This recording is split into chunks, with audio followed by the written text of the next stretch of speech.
Hello friends, आज मैं आपको बताने वाला हूँ हाईवे कंस्ट्रक्शन की प्रोसेस। हाईवे कंस्ट्रक्शन की प्रोसेस कैसे होगी ये मैं आपको बताने वाला हूँ। तो डिज़ाइन प्रिंसिपल सबसे पहले मैं बताऊँगा आपको। तो जो फंक्शनल और स्ट्रक्चरल परफॉर्मेंस होगा वो सेटिस्फैक्ट्री होना चाहिए पूरी की पूरी सर्विस लाइफ पीरियड के टाइम में। इसके बाद में हमारे पास में कुछ स्टेप्स होंगी जिनके थ्रू हम इसको पूरे के पूरे रोड को डिज़ाइन करेंगे। तो सबसे पहले हमें क्या करना होगा, जो भी हमारी ओरिजिन है और जो भी हमारी डेस्टिनेशन है वहाँ तक हमें एक डिफरेंट डिफरेंट रूट्स को हमें देखना होगा। और फिर हम फाइनली उस रूट को सिलेक्ट करेंगे जिसमें हमारे पास में ज़्यादा से ज़्यादा सिटी कनेक्ट हों और ज़्यादा से ज़्यादा ट्रैफिक को हम मूव करा सकें। इसके बाद में हम उसमें फाइनल रूट को सिलेक्ट कर लिया जाएगा। तो ये हमने एक फाइनल रूट को सिलेक्ट कर लिया है जो आपको रेड कलर से दिख रहा है, ठीक है। फाइनल रूट को सिलेक्ट करने के बाद में फिर सेकंड नंबर पे जो हमारी प्रोसेस होगी वो होगी लैंड एक्विजिशन की। जो भी हमारी सरकार होगी वो लैंड को एक्विजिशन में करेगी, जिसमें हमारे पास में मैं थोड़ा सा और यहाँ बताना चाहूँ कि लैंड एक्विजिशन एक्ट कब आया हुआ था। तो ये 1894 में आया और जो हमारे पास में अभी करेंटली आया हुआ है वो 2020 का लैंड एक्विजिशन एक्ट चल रहा है। इसके बाद में हमें क्या करना होगा, सेकंड प्रोसेस के बाद में हमें जाना होगा थर्ड प्रोसेस के ऊपर। थर्ड में हमें क्या करना होगा, ट्री कटिंग करनी होगी। ट्री कटिंग के लिए हमारे लिए क्या करना होगा,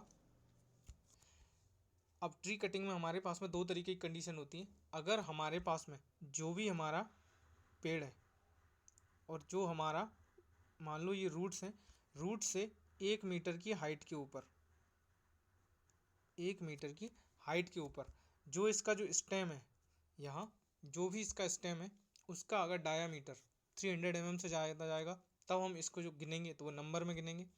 इसको अगर हमारी जो डाया, अगर इसका जो गर्थ का डाया 1 मीटर ऊपर 300 mm से कम जाएगा तब हम इसे घास फूस या उसके तरह हम इसे काउंट करेंगे, कंसीडर करेंगे और फिर इसके हम क्लीनिंग में हम इसका यूज़ कर लेंगे।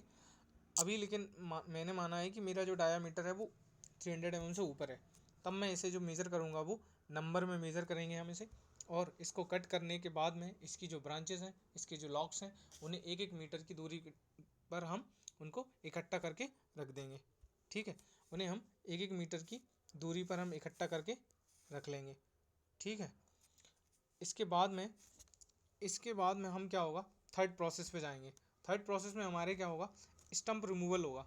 अब जो पेड़ हमने कट कर लिया है, पेड़ को कट करने के बाद में जो उसके नीचे का जो स्टंप रह गया है, जो निचला उसका तना रह गया है, उस स्टंप को हम क्या करेंगे, एक्सवेट करेंगे प्रॉपर तरीके से। उसकी जो रूट्स वगैरह हैं उनको हम निकालेंगे और वहाँ पे जो डिप्रेशन हो जाएगा उस डिप्रेशन को हम सैंड के द्वारा फिलिंग करेंगे। अब सैंड को फिलिंग करने के बाद में हम क्या करेंगे, उसमें वो सैंड फिलिंग इसलिए करेंगे कि ताकि हमारे पास इसमें यहाँ पे जो ट्री था उसमें फर्दर ग्रोथ ना हो, ठीक है। इसके बाद में हम क्या करेंगे, इसकी नेक्स्ट प्रोसेस पे जाएंगे। नेक्स्ट प्रोसेस में हमारे पास में होगा cleaning grass and removal of rubbish. आप ध्यान से देखें यहाँ पे, cleaning grass and removal of rubbish. तो इसमें कुछ नहीं है, जो भी हमारे पास में इसमें जो पेड़ पौधे वगैरह होते हैं, जो घास फूस वगैरह होती है, उसको हम इसमें रिमूव करेंगे, इसमें क्लीनिंग की जाएगी। इसका जो मेज़रमेंट होता है वो हमेशा हेक्टेयर में मेज़र किया जाएगा। और ये प्रोसेस कंप्लीट करने के बाद अगली प्रोसेस पे जब हम जाएंगे तो वहाँ पे होगा हमारे पास में cleaning and grooving road land. इसमें क्या होगा, जो भी हमारे वहाँ पे नेचुरल जो सॉइल है वहाँ पे उसको हम 150 mm की डेप्थ तक खुदाई की जाएगी या एक्सवेशन होगा और उसकी जो रूट्स वगैरह हैं वहाँ पे जो उनको रिमूवल किया जाएगा। इसका भी जो मेज़रमेंट होगा वो भी आपके पास में हेक्टेयर में मेज़र किया जाएगा। इसके बाद में हमारे पास में नेक्स्ट प्रोसेस पे जाएंगे हम सेंटर लाइन मार्किंग के ऊपर। तो सेंटर लाइन मार्किंग में हमें क्या होगा, जो भी हमारे पास में थ्रू आउट रूट है उसके थ्रू आउट रूट के अलॉन्ग में हम सेंटर लाइन को मार्क किया जाएगा टोटल स्टेशन के द्वारा, ठीक है। इसके बाद में सेंटर लाइन मार्किंग के बाद में हम चैनल मार्किंग करेंगे। चैनल मार्किंग के बाद में हमें करना होगा ओजीएल सर्वे। ओजीएल सर्वे में हम क्या होगा, एक हमारे पास में जो भी हमारी जो सेंटर लाइन हमने ड्रॉ की है, सेंटर लाइन ड्रॉ की है, उसको हम 10-10 की मीटर की दूरी के ऊपर हम उसके पॉइंट्स को लेवल उठाते जाएंगे। और फिर हम ऐसे ही हम उसके चैनेज में या ट्रांसवर्स डायरेक्शन में हर एवरी मीटर पे हम क्या करेंगे, उसके ओजीएल को उठाएंगे। ये जो रेफरेंस लिया जाएगा वो बेंचमार्क के रेफरेंस में इसके लेवल को उठा लिया जाएगा, है ना। इसके बाद में फिर हमने जो ओजीएल सर्वे किया हुआ है उससे हमारा जो डेटा आएगा उससे हमें एक हाइट मिल जाएगी हमारे एम्बैंकमेंट की। एम्बैंकमेंट के जो नेचुरल सॉइल है ना, एम्बैंकमेंट कंस्ट्रक्शन के पहले हमारे पास में जो ओजीएल सर्वे आया है उससे हम क्या करेंगे, यहाँ पे हमारे पास में लेवल पता चल जाएगा और फिर हम एम्बैंकमेंट का कंस्ट्रक्शन करेंगे। उसमें क्या होगा, जो भी हमारे पास में कटिंग होगी और फिलिंग होगी वो हमें यहाँ पे निकालना होगा। तो क्या होगा, जब हम ओजीएल सर्वे निकालते हैं तो ओजीएल सर्वे से ऊपर एक हमारे पास में ईटीएल मिलेगा जिससे मैं बोलूँगा एम्बैंकमेंट टॉप लेवल, और उसके ऊपर फिर मैं डिफरेंट लेयर को प्रोवाइड करूँगा जिसमें सबसे नीचे आपकी सब ग्रेड होगी, फिर सब बेस होगी, फिर बेस कोर्स होगी, फिर आपके पास में सरफेस कोर्स होगा। ठीक है, सरफेस कोर्स को कंप्लीट करने के बाद में फिर हमारे पास में जो रोड का सबसे ऊपर का टॉप लेवल मिलेगा उससे मैं बोलूँगा FRL, उसे हम बोलते हैं फिनिश्ड रोड लेवल, है ना। तो होगा क्या, मैं एक फार्मूले के थ्रू यहाँ पे आपको बताऊँगा। तो यहाँ पे मुझे एम्बैंकमेंट की डेप्थ निकालने के लिए एक फार्मूला दिया हुआ है। इसमें क्या होगा, जो भी मेरे पास में एम्बैंकमेंट टॉप लेवल निकला हुआ है उस एम्बैंकमेंट टॉप लेवल में से मैं ओरिजिनल ग्राउंड लेवल या OGL को माइनस कर दूंगा, तब मेरे पास में इसकी डेप्थ निकल आएगी, जो एम्बैंकमेंट है उसकी डेप्थ निकल आएगी। अगर वो डेप्थ मेरे पास में प्लस में जाती है तब मुझे फिलिंग करनी होगी, अगर ये डेप्थ नेगेटिव में जाती है तब हमें कटिंग करनी होगी। ठीक है, इसके बाद में अगर मैं आपको यहाँ पे बताना चाहूँ कि जो ETL है वो कैसे निकाला जाता है, तो ETL में हमें कुछ नहीं है, जो भी हमारे पास में फिनिश्ड रोड लेवल है उसमें से मुझे सरफेस कोर्स, बेस कोर्स, सब बेस कोर्स, बियरिंग कोर्स, इन सबको मुझे, या सरफेस कोर्स, इन सबको माइनस कर दूंगा, तब हमारे पास में यहाँ पे ETL की वैल्यू निकल आएगी। ETL मतलब एम्बैंकमेंट टॉप लेवल। इसके बाद में मैं ये सब सर्वे कंप्लीट करने के बाद में फिर हमें कहाँ जाना होगा, एम्बैंकमेंट को कंस्ट्रक्ट करना होगा। एम्बैंकमेंट कंस्ट्रक्शन के लिए करना क्या होगा, तो आप यहाँ पे देखें, सबसे पहले हमें यहाँ पे ये देखना होगा कि जो हमारे पास में मिनिमम थिकनेस होगी एम्बैंकमेंट की हर एक लेयर में वो कितनी होगी। तो हमारे पास में ईच लेयर कितने की होगी, 100 mm थिकनेस की होगी। ठीक है, और अगर जो मैक्सिमम थिकनेस होगी ईच लेयर की वो होगी आपके पास में 200 mm। इसमें दो कंडीशन होती हैं, एक 200 mm, एक 250 mm। जो 200 mm की होगी वो स्टैटिक रोलर यूज़ करेंगे तब होगी, और अगर बाइब्रेटरी रोलर यूज़ करेंगे तब हमारे पास में यहाँ पे 250 mm की थिकनेस होगी। तो आप यहाँ पे देख सकते हैं, ये आपके पास में बाइब्रेटरी रोलर है, बाइब्रेटरी रोलर के लिए 250 है, और स्टैटिक रोलर के लिए आपके पास में यहाँ पे 200 है और ये 250 है। ठीक है, इसके बाद में मैं क्या करूँगा, यहाँ पे हम इसमें ये देखेंगे कि जो मैक्सिमम कोर्स मटेरियल होगा उसकी जो मैक्सिमम साइज़ होगी वो कितनी होगी, तो वो हमारे पास में 75 mm होगी। इसके बाद में इसका जो मेज़रमेंट होगा वो क्यूबिक मीटर में होगा। ये एम्बैंकमेंट कंस्ट्रक्ट करने के बाद में अब हम अगर देखें तो जो हमारे पेवमेंट होते हैं वो दो टाइप के होते हैं। एक तो होता है हमारे पास में क्या, फ्लेक्सिबल पेमेंट, एक होता है हमारे पास में रिजिड पेमेंट। फ्लेक्सिबल पेमेंट हमारे पास में होता है ये, और ये हमारे पास में होता है रिजिड पेमेंट। ठीक है, ये होता है हमारे पास में रिजिड पेमेंट। अब मैं आपको एक एक करके बताता हूँ कि दोनों में डिफरेंस क्या है। यहाँ पे अगर मैं यहाँ देखूँ तो देखो, इसमें सबसे पहले नीचे क्या होगा, सबसे पहले एम्बैंकमेंट होगा, एम्बैंकमेंट होगा, फिर सब ग्रेड होगा, फिर सब बेस होगा, फिर बेस कोर्स होगा, इसके बाद सरफेस कोर्स आएगा। यहीं अगर मैं रिजिड पेमेंट में देखूँ तो पहले एम्बैंकमेंट आएगा, फिर सब ग्रेड आएगा, फिर सब बेस आएगा, फिर सरफेस कोर्स आएगा। इसमें सरफेस कोर्स इसका अलग अलग होगा, इनकी जो भी डिटेल होगी वो मैं आगे बताता हूँ कि आगे कौन कौन सा कैसे कैसे होगा। तो सबसे पहले मैं आपको पूरा डिटेल से बताऊँगा क्या, फ्लेक्सिबल को, इसके बाद में अगले पार्ट में मैं रिजिड पेमेंट को बताऊँगा पूरे डिटेल से। तो फ्लेक्सिबल पेमेंट के बारे में देखते हैं हम। फ्लेक्सिबल पेमेंट में हमारे पास में सबसे पहले नंबर, इसमें जो डिज़ाइन के लिए हम जो कोड यूज़ करेंगे वो IRC 37/2018 का कोड हम यूज़ करेंगे, है ना। अब फ्लेक्सिबल पेमेंट को जो डिज़ाइन करने के लिए हमारे पास जो IRC 37 कोड 2018 मैंने लिया हुआ है, उसका अगर मैं देखना चाहूँ कि जो पहली बार पब्लिकेशन कब हुआ था, तो वो 1970 में हुआ, है ना, उसका पब्लिकेशन। इसके बाद उसके रिवाइज़ किया गया 1984 में, 2001 में, 2012 में, 2018 में। तो अभी हमारे पास में जो चल रहा है वो 2018 वाला चल रहा है। ठीक है, अब इसके बाद में मैं यहाँ पे एम्बैंकमेंट को लूँगा। एम्बैंकमेंट में एक बार पहले और भी बता चुका हूँ, लेकिन आप फिर से भी देख सकते हैं यहाँ पे कि जो मिनिमम थिकनेस है एम्बैंकमेंट की हर एक लेयर की, वो मुझे 100 mm रखना है, ठीक है। और जो मैक्सिमम थिकनेस है वो 250 और 200 mm रखने होंगे अकॉर्डिंग टू द रोलर, है ना। अगर आप स्टैटिक रोलर यूज़ करते हैं तो अब आपके पास में 200 mm की रखना है, और अगर आप वाइब्रेटरी रोलर यूज़ करते हैं तब आपके लिए 250 की रखना होगी, ठीक है। इसमें जो हमारे पास में मैक्सिमम कोर्स मटेरियल की जो साइज होगी वो कितनी होगी, वो 75 mm होगी, है ना। और जो मेजरमेंट होगा वो क्यूबिक मीटर में होगा। इसके बाद एम्बैंकमेंट कंस्ट्रक्ट करने के बाद में अब मुझे सब ग्रेड पे जाना होगा। तो सब ग्रेड में हमारे पास में जो भी सब ग्रेड होगा उसकी जो डेप्थ होगी वो कितनी होगी हमारे पास में, वो होगी 500 mm, है ना। जो मैक्सिमम डेप्थ होगी उसकी वो होगी 500 mm। अब मुझे इसको कंस्ट्रक्ट करने के लिए हम इसे पूरी की पूरी फाइट एक साथ में हम नहीं डालेंगे, इसको हम लेयर बाई लेयर प्रोवाइड करेंगे।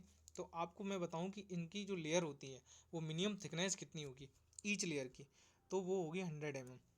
और मैक्सिमम थिकनेस होगी ईच लेयर वो 200 mm होगी स्टैटिक रोलर के केस में, और 250 होगी वाइब्रेटरी रोलर के केस में। और एक क्वेश्चन और भी आता है इस चीज़ में यहाँ ही से सबग्रेड्स के ऊपर से, कि जो टॉलरेंस लेवल होता है सबग्रेड का वो कितना होता है। तो वो आप देख सकते हैं यहाँ पे ±20 mm होगा। टॉलरेंस लेवल का मतलब ये होता है कि जो भी हमारे पास में, मान लो हमारे लिए 400 की हमारी टोटल डेप्थ आई, तो उसमें अगर आपके पास में +20 जा रहा है मतलब 420 हो गए, और अगर कम जा रहा है तो 380 हो गया। तो इतने तक भी वेरिएशन चल जाएगा इसमें, है ना। ये हमारे पास में सबग्रेड हो गया। सबग्रेड के बाद में अब हम नेक्स्ट पे जाते हैं। सबग्रेड को अभी थोड़ा सा और अगर मैं बताऊँ आगे, तो जो सबग्रेड में हमारे पास में मिनिमम जो MDD मिलेगी हमारे पास में, तो वो होगी 97%, है ना, with respect to the heavy compaction test. इसके बाद में यहाँ पे जो maximum size of course material होगा वो आपके पास में यहाँ पे 50 mm होगा। जस्ट अभी थोड़ी देर पहले मैंने आपको एक क्वेश्चन और बताया हुआ है यहाँ पे, जो एम्बैंकमेंट में जो कोर्स की जो मटेरियल की जो साइज होती है वो 75 mm होती है, और यहाँ पे 50 mm होती है। इसका मेजरमेंट भी क्यूबिक मीटर में ही होगा, और इसकी जो मिनिमम CBR वैल्यू होगी वो होगी 5%। इसकी जो CPV 450 और मोर अगर है तो इसके लिए मिनिमम से मिनिमम 5% तो आपके पास में CBR वैल्यू होना ही चाहिए सब ग्रेड के लिए। इसके बाद में हमारे पास में थर्ड जो लेयर आती है वो आती है 26 लेयर में हमारे पास में यहाँ पे इसमें जो हम जो प्रोवाइड करते हैं वो करते हैं ग्रेनुलर 26 मटेरियल। अब जो GSB की लेयर, इसी को दूसरा नाम भी होता है ग्रेनुलर 26 लेयर, है ना। तो ये डाली क्यों जाती है, इसका जो मेन पर्पस होता है वो होता है to protect the subgrade from overstressing. जो भी हमारे पास सबग्रेड है उसकी ओवर स्ट्रेसिंग को प्रोटेक्ट करने के लिए हमारे पास में ये दी जाती है। और इसका दूसरा काम ये है कि ये ड्रेनेज लेयर और फिल्टर मीडिया भी इसका दूसरा नाम होता है, तो ये ड्रेनेज लेयर के काम, ड्रेनेज के काम भी आती है। इसमें जो मिनिमम थिकनेस होती है वो होती है आपके पास में, सिंगल लेयर के अगर केस में देखूं तब 150 mm होगी, और अगर आपके पास में 2 लेयर के केस में होगी मिनिमम थिकनेस तो वो 100 mm होगी, है ना।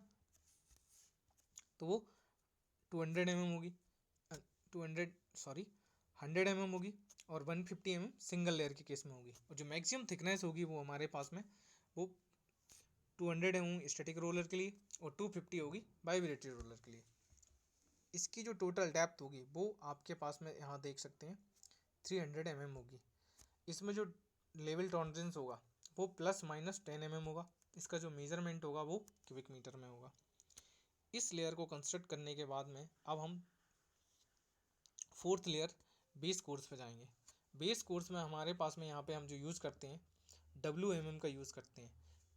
पहले कुछ टाइम पहले हम WBM यूज़ करते थे। WBM का फुल फॉर्म जो होता था वो होता था वाटर बॉन्ड मैकेडम। यहाँ पे WMM का जो मीन्स होता है वो होता है वेट मिक्स्ड मैकेडम।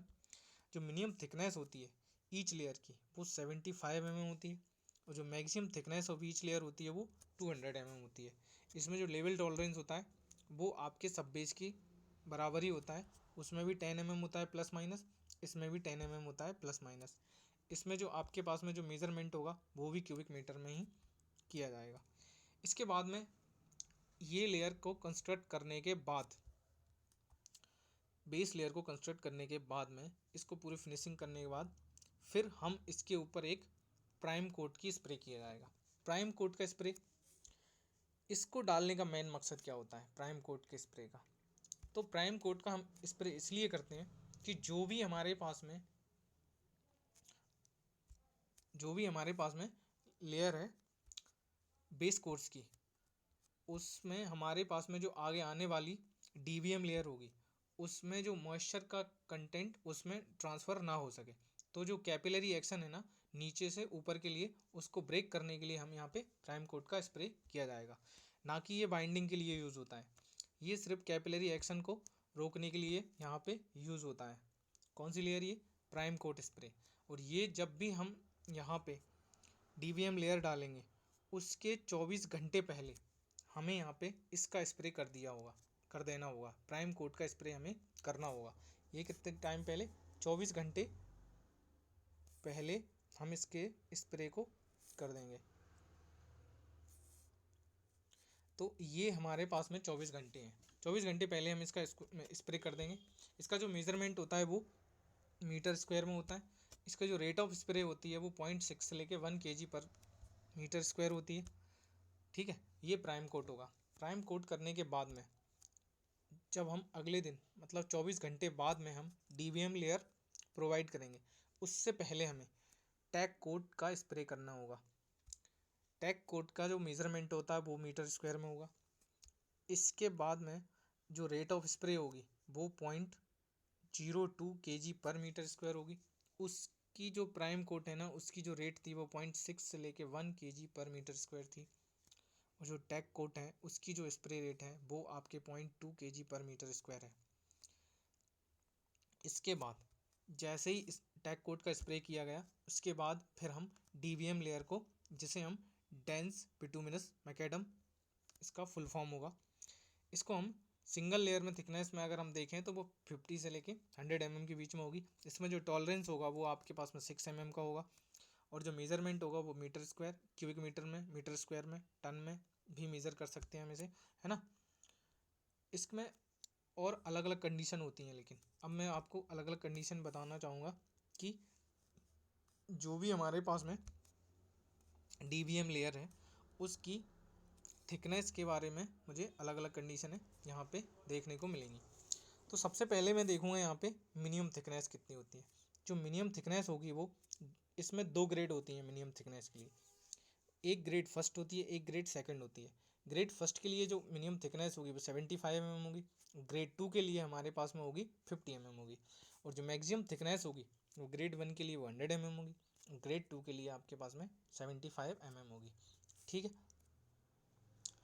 अब डीवीएम लेयर को मैंने कंस्ट्रक्ट करने के बाद हमें टेक कोट स्प्रे करना होगा। फिर से हमें टेक कोट स्प्रे करना होगा। टेक कोट स्प्रे करने के उसको मेज़रमेंट आपको बता ही चुका हूँ कि ये मीटर स्क्वायर में मेज़र किया जाता है। इसके बाद में मैं यहाँ पे बीसी लेयर प्रोवाइड करूँगा। बीसी लेयर मतलब हो गया बिटुमिनस कॉन्क्रीट लेयर। इसको हमें अलग अलग, इसमें भी थिकनेस की अलग अलग ग्रेड होती हैं या थिकनेस अलग अलग होती हैं। तो इसमें जो मिनिमम थिकनेस होगी वो ग्रेड फर्स्ट के लिए 50 mm होगी, ग्रेड 2 के लिए 330 mm होगी। और आपकी जो मैक्सिमम थिकनेस होगी वो ग्रेड फर्स्ट के लिए 50 mm होगी और ग्रेड 2 के लिए 40 mm होगी। ये आप देख सकते हैं यहाँ पे। इसमें जो लेवल टॉलरेंस होता है वो आपकी पिछली वाली जो लेयर है डीवीएम उसके ही बराबर होगी। वहाँ भी 6 mm था, यहाँ भी 6 mm है। इसका जो मेज़रमेंट होगा वो क्यूबिक मीटर में होगा। इसके बाद में बीसी लेयर को कंप्लीट करने के बाद फिर हम इसमें फाइनली सील कोट प्रोवाइड कर दिया जाएगा, है ना। सील कोट प्रोवाइड करने के लिए उस पर सील कोट का स्प्रे किया जाएगा और फिर हमारे पास यहाँ पे पूरा रोड बन के तैयार हो जाएगा। और इसके जो आगे की प्रोसेस है, बाकी और भी चीज़ें प्रोसेस होती हैं, वो मैं किसी और वीडियो में आपको बताऊँगा कि इसको आगे